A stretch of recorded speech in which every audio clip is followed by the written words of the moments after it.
A lot going on. So let's dig into this data and find out more about what's going on in China. And for that, we're joined by William Li, Chief Economist at the Milken Institute. William, again, a pleasure to see you. Thanks for taking time to chat with us. Great to be here, Sean. Now, this latest information, as we mentioned, does show that China's factory activity is contracting. Experts had hoped to see better numbers. Tell us where the nation is and what this unexpected dip means.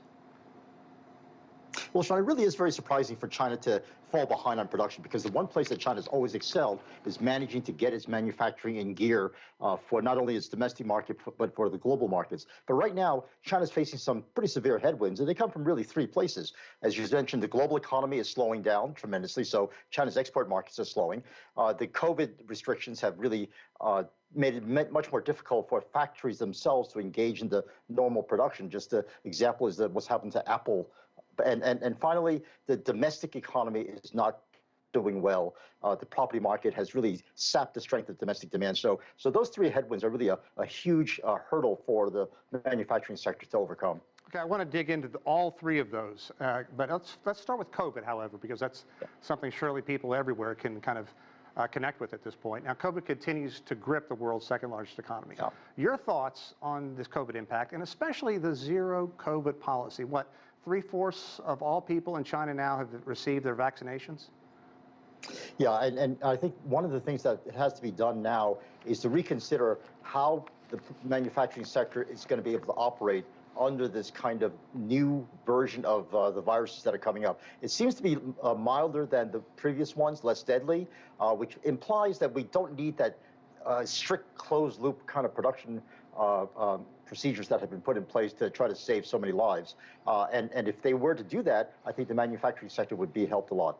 Okay, so how do we, if not lift the restrictions, at least bend them to make this doable? After all, China is one nation that in terms of economic downturn has dodged the punishing effects from rapid rising inflation, which has punished so many nations. Well, China really is the manufacturing hub of the world. And because of that, its efficiencies in manufacturing has enabled China to produce stuff at very low prices. So that is one of the elements that has kept prices down within China's domestic market. But to really manage this into the next year or so, as COVID itself evolves, the evolution of the COVID restrictions has got to allow more flexibility for the manufacturing managers to be able to say, you know, it's safe to produce or it's not safe to produce. Do we need to enforce the closed loop policy or don't we? And that kind of discretion is much more needed. You know, and you talked about those three headwinds at the top. Let's talk more about inflation. How has China dodged the bullet so far, and is it catching up with the country? Well, a lot of China's prices are managed by the state. These are electricity prices and some of the basics, the fuel and energy prices that have hurt so many of the citizens in other parts of the world. China has been protected somewhat because the government itself has put in a lot of restrictions to prevent prices from going up. Now, of course, that's often at the price of profit margins, but I think that's the sacrifice that's being made by the production sector to the consumers. Okay, William, some very important shopping days are coming up. How important is it for China to have strong numbers during the holiday shopping season, and where do we stand with supply chains still bogged down? Interestingly, about a month ago, I was talking with an economist about the U.S. Shopping season, and he had a great quote saying basically inflation is going to be the Grinch that visits the U.S. So what's going to happen in China? Well, the Grinch that's going to affect the rest of the world is the fact that people just can't buy the same amount of stuff that they used to because things are so much more expensive.